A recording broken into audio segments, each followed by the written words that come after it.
என்னுடைய செல்லமே பொங்கலோ பொங்கல். பொங்கலுக்கு தை பொங்கலுக்கு என் பேரனுக்கு வாழ்த்துக்கள். உங்களுக்கும் வாழ்த்துக்கள் பாட்டி. அப்படியே இந்த பொங்கல் பண்டிகை தெரிக்க விடலாம் பாட்டி. என்னுடைய பேரனுக்கு புது ட்ரெஸ் போட்டு அழகு பார்க்க போகிறேன். சரிங்க பாட்டி, உங்களோட பாசம் அந்த அக்கறை என்னை எங்கேயோ எடுத்துகிட்டு போக போகுது பாருங்க பாட்டி. என்னுடைய ஆசீர்வாதம் என்னுடைய பேரனுக்கு எப்போதும் உண்டு. ரொம்ப நன்றி பாட்டி.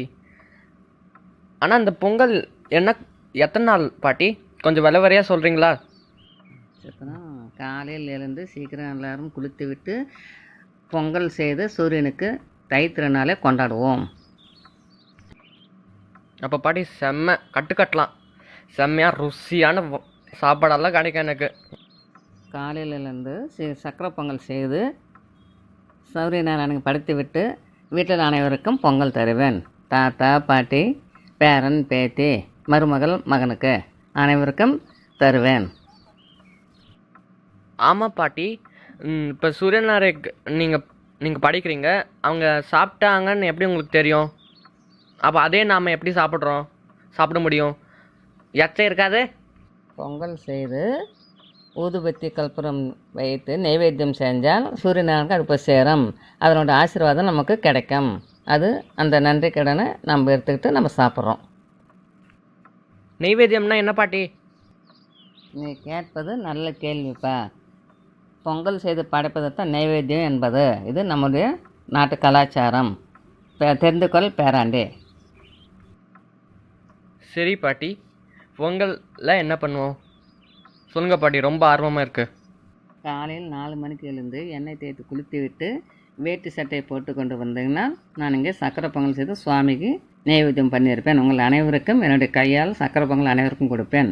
எங்களோட ஆசீர்வாதம் உங்களுக்கு எப்பயும் உண்டு. என்னோட பங்கு என்ன பாட்டி 4 மணிக்கு? அப்படின்னா இது ஏன் கேட்குறேன்னா பாட்டி, என்னால் 4 மணிக்கு எந்திரிக்க முடியாது. தலைக்கையில் தக்காளி சோறு சாப்பிட்டாலே என்னால் முடியாது பாட்டி. அடப்பாவே, இவ்வளோ சின்ன பையனாக இருந்து கூட இலை மாட்டம் எப்படா ஆகுறதுடா பேராண்டி. ஐச்சோ சிரிப்பாக இருக்குதுடா எனக்குன்றான்.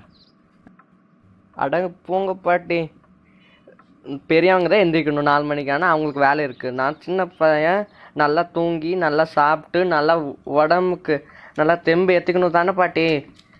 அந்த காலத்தில் ஒன்றை மாதிரி இருக்கும்போதெல்லாம் 4 மணிக்கு எழுந்து சாணி போட்டு வலித்து கோலம் போட்டு செம்மண்ணிட்டு. அட போங்க பாட்டி, எப்போ பார்த்தாலும் அந்த காலம் இருக்கீங்க. இந்த காலம் வாங்க பாட்டி. எப்போ பார்த்தாலும் வசந்த் டிவி பார்க்குறீங்க, ஆதித்யா டிவி பாருங்க பாட்டி. அப்போ தான் சிரிச்சுட்டே இருப்பீங்க. எல்லாம் தூங்கி எழுதோட பேராண்டி ஃபேஸ்புக்கில் 100 லைக்கு எடுத்துட்டு வாட பொங்கலுக்கு சிறப்பாக கொண்டாடலாம். பாட்டி அப்படியே ஒன்றும் தெரியாத மாதிரி ஜீவன் அப்பாவி மாதிரி இருக்கீங்க பாட்டி. ஃபேஸ்புக்கெல்லாம் தெரிஞ்சு வச்சுருக்கீங்க. நீங்கள் வேறு லெவல் பாட்டி. நீங்கள் தெரிஞ்சிருக்கேன்டா, அப்டேட் டேட்டாண்டா. நானும் எந்த காலத்தில் இருக்கிறேன் எல்லாமே எனக்கும் தெரியும்டா. அழகே நீங்கள் சொல்கிற அப்டேட்டட் வார்த்தையிலே எனக்கு நல்லா புரிஞ்சிருக்கு பாட்டி, நீங்கள் எந்த லெவலில் இருக்கீங்கன்னு. ஏண்டா வேறாண்டி என்னை கிண்டலாவா பண்ணுறேன்? எனக்கு எல்லாமே தெரியும்டா. எந்த காலத்தில் இருக்க நீ? எனக்கு எல்லாமே தெரியும்டா. சரிங்க பாட்டி, ஏன் பாட்டி என்கிட்ட சண்டை போடுறீங்க? 4 ரூபா பார்த்துக்கோங்க. இந்த டாப்பிக்கு போதுண்டா பேராண்டி, என்னை ரொம்ப கலாய்க்கிறப்பா. போதுண்டா விட்றா என்ன. நல்லது பாட்டி. ஆனால் என்னால் வேட்டி சட்டை போட முடியாது. ஏன்னா நான் ரொம்ப மாடர்ன் 20s கிட்ஸ் விஆர். நீ அடம் பிடிக்கக்கூடாதுடா பேராண்டி. நம்முடைய கலாச்சாரம் பிரகாரம் நீ வேட்டி சட்டை போட்டுக்கிட்டு வந்தால் என்னுடைய ரொம்ப சந்தோஷம், ஆசைப்படுவேன். என்னுடைய பேரன் என்னுடைய பேச்சிற்கு மதிப்பு கொடுக்குறான்னு எனக்கு மிகவும் சந்தோஷமாக இருக்கும். உங்கள் ஆசையை நான் ஒரு பேரனை இருந்துட்டு கண்டிப்பாக நிறைவேற்ற பாட்டி. நிறைவேற்றலாம் போங்க. நீ நம்முடைய கலாச்சாரத்துக்கு வாப்பா.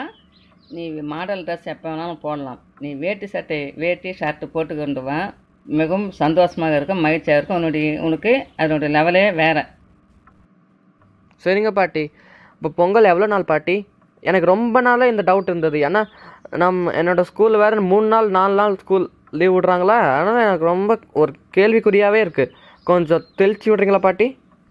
பொங்கல் பண்டிகை என்பது 4 நாள். ஆரம்பம் வந்து போகி, தைப்பொங்கல், மாட்டுப்பொங்கல், கரிநாள். இந்த போகி பண்டிகைன்னா அந்த படமா பாட்டி? அது படம் இல்லைப்பா.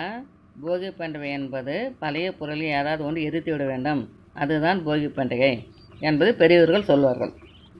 பொங்கல் சரிங்க பாட்டி, ரொம்ப நன்றி பாட்டி. நான் பொங்கல் பற்றி நல்லா தெரிஞ்சு வச்சுருக்கேன். பேசிகிட்டே இருந்தேன்னா நாளைக்கே விடிஞ்சிடும். One day passed. சரி பேராண்டி, வாடா நம்ம சக்கரை பொங்கல் சாப்பிட்டுட்டு குடும்பத்தோடு நம்ம ஜல்லிக்கட்டு பார்க்கலாம்டா ஜாலியாக. வாடா குட்டி போகலாம்.